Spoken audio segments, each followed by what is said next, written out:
I'll be very truthful into saying that I have no idea on what they're trying to do with this film. So Wonder Woman 2, or otherwise known as Wonder Woman 1984, was originally set out to be released near the end of this year, but was ultimately pushed back into mid-2020, mainly to capitalise on the first film's release date. And the more I hear about this movie and some of the stuff that's going to happen surrounding the story, the more I'm just like, what are they trying to do with Wonder Woman 84? Because just recently the producers for this movie, as well as Patty Jenkins, who is directing this movie, had ran on record into saying that Wonder Woman 1984 will not be the sequel to Wonder Woman. Which has me kinda confused. Sure, I do get what they're trying to say in that this isn't a full-on sequel to the first film, and that you don't have to watch the first film in order to jump into this one. But they have also went on record into saying that this movie isn't even connected to the DCEU, despite the fact that Gal Gadot is still in the role of Wonder Woman. And yeah, I do know that DC and Warner Brothers are starting to do more standalone films from now on instead of doing a shared universe, but is this film intended to be somewhat of a soft reboot for Wonder Woman? Because when you look at this movie in particular, it does seem like they're going in a completely different direction and separating itself as much as possible from the first film. I mean, for starters, we do have Steve Trevor, who is somehow back despite of his demise. And I do understand that a lot of comic book characters come back to life all the time, but this one is just pushing it, considering how he clearly died in the last film. And clearly this movie does have a completely different style in comparison to the first one, where in this film they are embracing the 80s aesthetic. Such as a goofy looking cheetah who, to be fair by the looks of this photo, is far from her transformation. And if the set photos are anything to go by, it does seem like this movie will somewhat incorporate the invisible jet that appeared in the comics, which once again doesn't seem to connect with the first film. So to me at least, it does seem like Wonder Woman 1984 will in fact do a Thor Ragnarok-esque reboot, where the movie will bring Diana Prince and flip the whole mythos on its head, and ultimately providing a much different Wonder Woman film. And while I do appreciate the changes that they're trying to do for the movie, I'm not sure if this is exactly right for Wonder Woman, and maybe it's because I don't know too much about the character personally, but in my eyes it does seem like this movie is trying to emulate on what Thor Ragnarok did, being this more retro action adventure film. Maybe I'm being a little too harsh here, but I just have this weird feeling surrounding Wonder Woman 1984, and I suppose it just comes down to the fact that I just don't know what they're trying to achieve here. And in a way, it just kind of feels like a mess. Almost as messy as this video, because I just don't know how to express my thoughts on this movie. But even with all that being said, I'll still give this movie a fair shot, and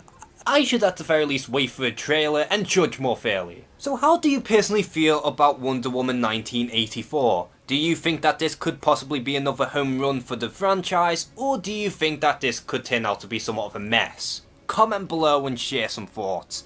And as always, thank you guys for watching this video. Please like and subscribe. Take care and have a good one.